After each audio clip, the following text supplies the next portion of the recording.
So students आज हम topic करते हैं जी। टॉपिक का नेम है कूलम्स लॉ, फिर इसके हम न्यूमेरिकल्स करेंगे। सो कूलम्स लॉ क्या है? अगर आपका कोई भी दो चार्जेस कोई भी पर्टिकुलर डिस्टेंस r के ऊपर सेपरेटेड है तो इट इज श्योर दैट दोनों के बीच में फोर्स लगेगी। सो दिस वो फोर्स ऑफ रिपल्शन भी हो सकती है, फोर्स ऑफ अट्रैक्शन भी हो सकती है। कहता क्या है? Force is directly proportional to the product of charges and inversely proportional to the square of distance between them. जब दोनों के बीच में से प्रोपोर्शनलिटी का साइन हटाओगे तो कांस्टेंट आ जाएगा k, this value is q1, this value is q2 divided by r square. This is the value of first equation. Now in CGS system, अगर हम सीजीएस सिस्टम की बात करें तो k की वैल्यू को 1 कंसीडर कर लो। अगर एसआई सिस्टम की बात करें, so in SI system the value of k is 1 by 4 pi epsilon. This is the value called as 1 over 4 pi epsilon. So now if I convert that value in medium or space, in air, space, vacuum की बात करें तो epsilon convert हो जाता है आपका epsilon not में। So if the value is convert, now the value of k is 1 over 4 pi epsilon. तो ये वैल्यू को फर्स्ट इक्वेशन में फिल कर दो, आपकी फोर्स की वैल्यू आ जाएगी। तो फोर्स की value is 1 upon 4 pi epsilon naught q1 q2 by r square. So this is the formula of the force we have to calculate. अगर यहाँ से इसके यूनिट्स पता करने हैं तो वैल्यू क्या आएगी? जो उसके साथ मल्टीप्लाई है उधर जाके डिवाइड, जो डिवाइड है उधर जाके मल्टीप्लाई। तो what is the value of force is newton metre square. Charge को 4 से मल्टीप्लाई करा तो वैल्यू आ जाएगी कूलम स्क्वायर। ठीक है जी। So this is the value. तो इसके यूनिट्स क्या आएंगे? न्यूटन मीटर स्क्वायर पर कूलम। इसकी वैल्यू कितनी होती है? 9 × 10⁻⁹ न्यूटन मीटर स्क्वायर पर कूलम स्क्वायर। अगर इसी से हम इसका डायमेंशनल फॉर्मूला निकालें तो वो भी बड़ा इजी है। तो 1 by 4 pi epsilon naught की डायमेंशन क्या होगी? फोर्स का formula F × r² upon q1 × q2। Force की dimension m1 l1 t-2। Distance की डायमेंशन क्या होगी बेटे? डिस्टेंस की dimension that is l2। Charge की डायमेंशन, चार्ज की dimension that is 80, this value is 80। तो अगर सारी वैल्यू को सॉल्व कर दो, m1 l3 t-2 प्लस का 1 ऊपर जाके माइनस का, दिस वैल्यू इज -4 और प्लस का 2 ऊपर जाके माइनस का। सो this is the dimension, this is the dimension of 1 over 4 pi epsilon naught.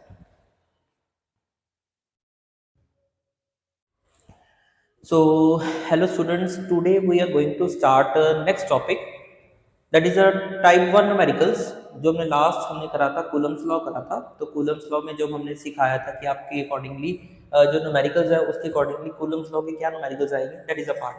तो कूलम्स लॉ का क्या फॉर्मूला है? The formula is force is equal to 1 by 4 pi epsilon naught q1 q2 by r square. This is the formula of Coulomb's law. Next is, अगर किसी medium में force निकालनी है तो एयर को उसके इलेक्ट्रिक कांस्टेंट से डिवाइड कर दो, वो फोर्स आ जाएगी किसी भी मीडियम में। ठीक है जी। तो अगर दोनों चार्जेस एयर में पड़े हैं तो फोर्स निकालने का फॉर्मूला है 1 by 4 pi epsilon naught q1 q2 divided by r square. अगर उन दोनों चार्जेस को किसी मीडियम में ऐड कर देते हैं तो फिर फोर्स निकालने का फॉर्मूला क्या आएगा? दिस इज द, जो एयर में निकाला है उसको उसके इलेक्ट्रिक कांस्टेंट से डिवाइड कर दो, आपका आंसर आ जाएगा। तो पहला क्वेश्चन करते हैं। तो पहले क्वेश्चन में बोला है electrostatic force of repulsion between the two charges is this when they are separated at a distance of 5 angstrom. So force हमें दी हुई है 3.7 × 10⁻⁹ न्यूटन। सेपरेशन डिस्टेंस हमें दिया हुआ है 5 एंगस्ट्रॉम। तो एंगस्ट्रॉम को मीटर में करना हो तो 5 × 10⁻⁻10 मीटर, 1 एंगस्ट्रॉम की value. So 1 angstrom which is equal to 10⁻⁻10। So q1 भी q है, q2 भी q है, क्योंकि इक्वल चार्जेस सिमिलर चार्जेस की बात कर रहे हैं। ठीक है जी। सो फोर्स का फॉर्मूला अप्लाई करेंगे 1 by 4 pi epsilon naught q1 q2 by r square। 1 by 4 pi epsilon naught की वैल्यू 9 × 10⁻⁹ q1 भी q है, q2 भी q है। Separation distance between them is 5 × 10⁻⁻10 का होल स्क्वायर, ये फोर्स की वैल्यू। तो यहाँ से हमने इसकी वैल्यू निकालनी है, जो इसके साथ मल्टीप्लाई उधर जाके डिवाइड, जो डिवाइड है उधर जाके मल्टीप्लाई, तो आपके पास ये टर्म आ जाएगा। ठीक है जी। इन सभी को सॉल्व करते हैं, जैसे -9 और -20 -29 प्लस का 9 ऊपर जाके माइनस का -29 और -9 दैट इज a -38। सभी को सॉल्व किया, ये वैल्यू है 10.28। स्क्वायर उधर जाके रूट में कन्वर्ट हो गया -38। अगर इवन पावर हो उसका स्क्वायर रूट सॉल्व करना हो तो हाफ कर दो, तो -19 आ जाएगा। सो 10.28 का square that is a value of 3.2। So charge की वैल्यू तो निकल आई। इसके बाद क्वांटाइजेशन ऑफ इलेक्ट्रिक चार्ज का फॉर्मूला लगाया, Q is equal to N, और यहाँ से N की वैल्यू क्या आती है, Q divided by E। What is the value of Q? 3.2 into 10 raised to power minus 19। What is the value of charge on each electrode? 1.6 into 10 raised to power minus 19। So cutting होगी, ये N की value आ गई 2। This is your first question and the first numerical. So next student question करते हैं। Next question है that is based on the Coulomb's law. Question क्या है, कहता है हमारे पास एक फ्री पिच बॉल ए है जिसका मास हमें दिया हुआ है कितने gram, 8 gram, carries a positive charge of 5 into 10 raised to power minus 8 coulomb. What must be the nature and the magnitude of charge that should be given to a second pitch ball B fixed 5 centimeter below the former ball? हमारे पास एक ए ball है, इसके ऊपर charge दिया हुआ है 5 into 10 raised to power minus 8 coulomb, वो भी पॉजिटिव का। कहता है कि इसके कितने सेंटीमीटर नीचे, फॉर एग्जांपल लाइक 5 सेंटीमीटर नीचे बेटे एक दूसरी पिच बॉल पड़ी है और उसके ऊपर हमें चार्ज की वैल्यू नहीं पता, वो भी नहीं पता कि वो पॉजिटिव है या नेगेटिव है। ठीक है, इसके ऊपर पॉजिटिव चार्ज है, this is the value of Q1, this is the value of 5 centimetre distance. Got it? तो कहना क्या चाहता है, कहता है कि इसके ऊपर क्या मैग्नीट्यूड होगा और उसकी वैल्यू क्या होगी, फॉर एग्जांपल लाइक दैट। तो कहता है यार इसके ऊपर क्या चार्ज रखोगे ताकि जो ऊपर वाली बॉल है वो स्टेशनरी रहे, जस्ट लाइक दैट कि एक नीचे एक बॉल पड़ी है, दूसरी ए बॉल है, इसके ऊपर मैं क्या चार्ज रखूं कि ताकि ये जो है ये यही रहे, ड्यू टू ग्रेविटी फोर्स नीचे लग रही है, that is the value F is called as mg। नीचे mg फोर्स लग रहा है, तो mg लग रहा है तो नीचे लग जाता है। ठीक है जी, तो अगर इसके ऊपर मैं पॉजिटिव चार्ज देता हूं तो पॉजिटिव रिपेल करते हैं, तो force of repulsion is outside, this is electrostatic force. तो अगर इसके ऊपर पॉजिटिव चार्ज आएगा तभी एक फोर्स ऊपर लगेगी, दूसरी नीचे लग रही है नेचुरली, और बॉडी बैलेंस हो जाएगी। ठीक है जी, तो तभी ये सारा सिस्टम स्टेशनरी में आएगा। So from the diagram it is clearly seen that f of E this is equals to mg, and what is the value of f of E? This is the formula of 1 by 4 pi epsilon naught q1 q2 by r square, this is the value of mg। और यहाँ से हमको q2 की value निकालनी है, what is the value of 1 by 4 pi epsilon naught 9 into 10 raised to power 9। q1 की value हमें दी हुई है, that is 5 into 10 raised to power minus 8, और डिस्टेंस भी हमें दिया हुआ है 5 centimetre, so 5 into 10 raised to power minus 2। अगर सेंटीमीटर को मीटर में चेंज करना है तो 10 raised to power minus 2 साथ में लगेगा। और मास कितना दिया हुआ है जी, मास की वैल्यू भी हमें दी होगी इस क्वेश्चन में, तो मास है 8 ग्राम, तो 8 into 10 raised to power minus 3, ग्राम को केजी में चेंज कर लिया और जी की वैल्यू है 9.8, तो यहाँ से और साथ में आ जाएगा आपका Q2, and we have to solve Q2। तो जो मल्टीप्लाई है उधर जाके डिवाइड, और जो डिवाइड है उधर जाके मल्टीप्लाई, बाकी कैलकुलेशन आपने खुद सॉल्व करनी है। ठीक है जी, this is the question number second. Next is the question number third. तो थर्ड क्वेश्चन में क्या बोला है कि आपको दो चार्जेस दिए हुए हैं। थर्ड क्वेश्चन में वो क्या बोल रहा है कि आपको दो चार्जेस दिए हैं। दो चार्जेस कौन कौन से, एक की वैल्यू है 6.5 into 10 raised to power minus 7 coulomb, दूसरे की वैल्यू भी है 6.5 into 10 raised to power minus 7 coulomb. So we have to calculate the electrostatic force. So simple formula Coulomb's law का 1 by 4 pi epsilon naught q1 q2 divided by r square. तो इसको solve करते हैं, इसकी value 9 into 10 raised to power 9, what is the value of q1? q1 की value दी है 6.5 into 10 raised to power minus 7, q2 की value भी दी है 6.5 into 10 raised to power minus 7, और सेपरेशन डिस्टेंस हमें दिया हुआ है 50 सेंटीमीटर, तो 50 into 10 raised to power minus 2, उसका क्या कर देंगे, होल स्क्वायर कर देंगे। अब क्या करना है, पावर वाली टर्म अलग सॉल्व करनी है, दूसरी टर्म अलग सॉल्व करनी है। तो दूसरी सॉल्व करते हैं, ये आ जाएगा 9 into 6.5 into 6.5 minus 7 minus 14 plus 9, so this is the value of minus 14 plus 9, नीचे क्या आ गया 50 का स्क्वायर, so 50 का स्क्वायर that is 2500 minus 2 का square that is the value of 10 raised to power minus 4। आगे इसको फर्दर सॉल्व करते हैं तो इसकी वैल्यू कितनी आएगी, 65 को 65 से मल्टीप्लाई कर लो। ठीक है, सारा सॉल्व करके तो ये आ जाएगा 9 into 6.5 into 6.5 divided by 2500, minus का 4 ऊपर जाके प्लस का 4 हो गया, तो 9 10 11 12 13, सो ये आ जाएगा minus 14 plus 13, that is the value of 10 raised to power minus 1, so 9 into 6.5 into 6.5 10 raised to power minus 1 divided by 2500। सो इस क्वेश्चन को अगर आप इस वैल्यू को सारी की सारी वैल्यू को अगर आप सॉल्व करते हो तो जो भी आपके पास आंसर आएगा उस आंसर की जो वैल्यू है that is answer is 1.5 into 10 raised to power minus 2 newton. So ये सारी वैल्यू सॉल्व करके अगर दो चार्जेस के बीच में इतना डिस्टेंस पड़ा हुआ है तो उसकी वैल्यू आपके पास ये आएगी। This is the first part. कहता कि इसको आपने कंपेयर करना है ग्रेविटेशनल फोर्स के साथ, so we have to compare about that value. तो उसको ग्रेविटेशनल फोर्स से अगर कंपेयर करें तो ग्रेविटेशनल फोर्स का कंसेप्ट हमने +1 में करा था। तो +1 में न्यूटन लॉ ऑफ ग्रेविटेशन करा था। उस न्यूटन लॉ ऑफ ग्रेविटेशन में क्या है वैल्यू? तो बच्चा सिंपल है, ग्रेविटेशनल फोर्स का formula that is G m1 m2 by r²। What is the value of G? 6.67 10⁻⁻11। What is the value of mass? दिया हुआ है 0.5, दूसरा भी 0.5 and separation distance is same 50 into 10⁻⁻2 का whole square. This is the value of gravitational force. अगर आप इस सारी वैल्यू को ग्रेविटेशनल फोर्स को अगर आप सॉल्व करते हो तो आपका जो आंसर आएगा this value is 6.67। so 6.67 into 10⁻⁻11, so 5 का 25, so 10⁻⁻2, so 50 का स्क्वायर दैट इज 2500 -2 का स्क्वायर दैट इज -4। so ये चला गया 100 के ऊपर, ठीक है जी। तो अगर इसके साथ कटिंग करते हैं तो -2, ये इसके साथ कटिंग है। तो what is the value of gravitational force? 6.67 into 10⁻⁻11 Newton. तो ग्रेविटेशनल फोर्स इतनी आती है और इलेक्ट्रोस्टैटिक फोर्स की वैल्यू इतनी है। सो electrostatic force is much greater than gravitational force इस क्वेश्चन के accordingly. Next part is what is the force of repulsion of, क्या होता है फोर्स ऑफ रिपल्शन हमने निकालनी है, लेकिन क्या रहा है क्वेश्चन में, अगर चार्ज हम डबल कर दें और separation between them is half कर दें, तो चार्ज को डबल कर दो। तो बड़ा सिंपल है इस क्वेश्चन को सॉल्व करना, कोई कैलकुलेशन नहीं करनी, कुछ नहीं करना, बड़ा सिंपल तरीके से। बच्चे क्या करते हैं, दोबारा क्वेश्चन सॉल्व करना स्टार्ट करते हैं, हमने ऐसे नहीं करना। तो बड़ा ही सिंपल और लॉजिकल वे के साथ चलेगा। देखो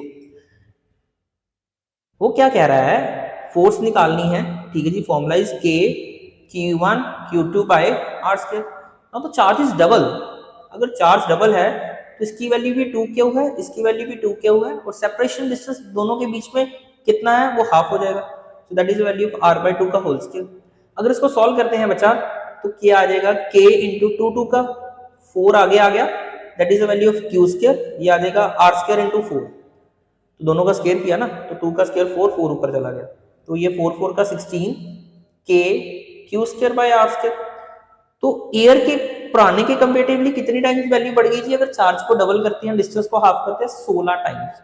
इसकी वैल्यू हमने सॉल्व करी है ये, तो 16 को मल्टीप्लाई कर देते हैं 1.5 into 10⁻⁻2 के साथ, तो आपके पास फोर्स आ जाएगी। तो if I solve that value तो हमारा आंसर आ जाएगा। सो थर्ड नेक्स्ट वाला पार्ट, लास्ट पार्ट है, what is the force if the each charge in the water. अगर दोनों चार्जेस को अगर हम वाटर में ऐड कर देते हैं तो आपकी जो वैल्यू आएगी उसका आंसर क्या होगा, ठीक है जी। अगर आपकी जो वैल्यू है उसका आंसर क्या होगा, अगर आपने मीडियम में निकालनी है, सिंपल जो एयर में निकालनी है उसके डाइलेक्ट्रिक कांस्टेंट से डिवाइड कर दो। तो एयर में कितने निकाली है, this is the value of 1.5 into 10⁻⁻2 divided by 80। तो उसको सॉल्व कर लोगे आपका मीडियम का केस आ जाएगा। This is the question number 3। So next question students हम करते हैं। नेक्स्ट क्वेश्चन है that is the question number 4। So last वाला क्वेश्चन है, उसके साथ ही हम इसको कोलैबोरेट करके चलेंगे, जस्ट लाइक दैट। कहता है कि suppose the charges A and B having the identical size. दो चार्जेस हैं, उन दोनों का साइज आइडेंटिकल है, ठीक है जी। कहता है कि थर्ड स्फीयर है जो अनचार्ज है और उसको क्लोज कांटेक्ट करते हैं जी A के साथ, पहले किया, बाद में करना है B के साथ, इसमें लगेगा conduction phenomena. And finally move from the both, what is the new force of repulsion between A and B। और A और B के बीच में फोर्स ऑफ रिपल्शन क्या होगी। तो सबसे पहले कहता है यार A चार्ज है, उसकी वैल्यू है Q, दूसरा चार्ज है C, उसके ऊपर कोई चार्ज नहीं है। जब दोनों को इकट्ठा किया तो यहाँ पर मीन लगाते हैं, Q + 0 डिवाइडेड बाय 2, दोनों का चार्जेस क्या हो जाएंगे, इसके ऊपर भी Q/2 और इसके ऊपर भी Q/2 चार्ज। देन फिर हमने क्या करना है जी, जो C चार्ज है उसको B के साथ कनेक्ट करना है। जब दोनों को कनेक्ट किया तो इसकी वैल्यू ये दोनों आ जाएगी।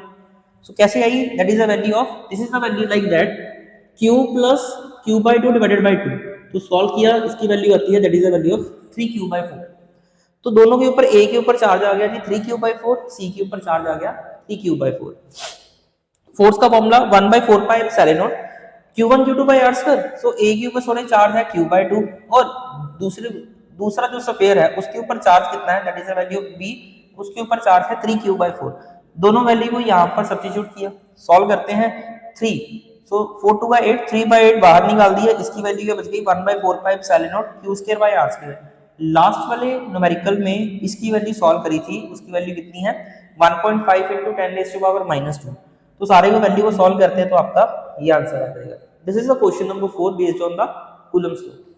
नेक्स्ट इज इसी के साथ कूलम्स लॉ के बीच में ये टाइप आती है क्वेश्चन की कि आपके पास दो आइडेंटिकल चार्जेस दिए हुए हैं, ए और बी, दोनों के ऊपर चार्ज कैपिटल क्यू है, दोनों के बीच में जो सेपरेशन डिस्टेंस है दैट इज आर। कहता है कि जो थर्ड चार्ज है आपके पास, this is a third charge, उसको हम कहां पर प्लेस करें, the line joining between the two charges के बीच में प्लेस करते हैं ताकि जो सारा सिस्टम है वो इक्विलिब्रियम में रहे। अब पहले मेरे को नहीं पता कि इन दोनों के बीच में अगर मैं प्लेस करता हूं तो इसका यहां से डिस्टेंस कितना है, इसका यहां से डिस्टेंस कितना है। Firstly we have to calculate about that. तो if I calculate that value, अगर हम इस चीज को कैलकुलेट करते हैं तो क्या आएगा, मान लिया यहां से लेके यहां तक डिस्टेंस x है, तो यहां से लेके कितना होगा, टोटल में से ये माइनस कर दो, ये आपके पास वैल्यू आ जाएगी r-x। ठीक है जी। तो फोर्स ऑफ ये, अगर इसको फोर्स रिपल्शन अप्लाई करेगा तो ये इसको अप्लाई करता है, तो बीच में है। तो सॉल्व किया, FAC की वैल्यू FBC की इक्वल, फॉर्मूला लगा दिया, इसके साथ कटिंग हो गई, क्यू के साथ क्यू कट गया, स्मॉल क्यू के साथ स्मॉल क्यू कट गया। तो क्या किया, r-x के उधर ले गए, दोनों के ऊपर स्क्वायर था, टोटल का स्क्वायर डाल दिया, स्क्वायर उधर जाके रूट में कन्वर्ट हो गया और r-x/x की वैल्यू आ गई 1 की इक्वल। सो क्रॉस मल्टीप्लिकेशन करते हैं तो r-x = x, माइनस का x उधर जाके प्लस का, तो सॉल्व किया, यहाँ से x की वैल्यू कितनी है r/2। इसका मतलब ये जो चार्ज है वो मिड ऑफ द पॉइंट में पड़ा हुआ है, मिड ऑफ द वैल्यू है।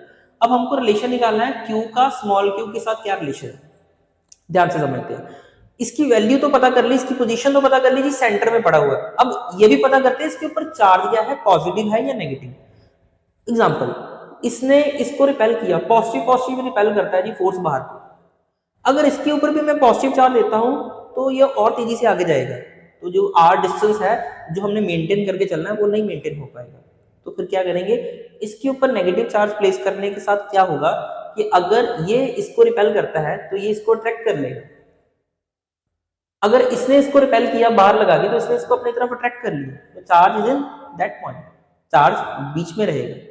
तो all the system is in equilibrium. तो मैं कह सकता हूं if I solve that value, अगर मैं इसको आगे सॉल्व करता हूं तो क्या आएगा, मेरा जो आंसर है नेक्स्ट पॉइंट इज,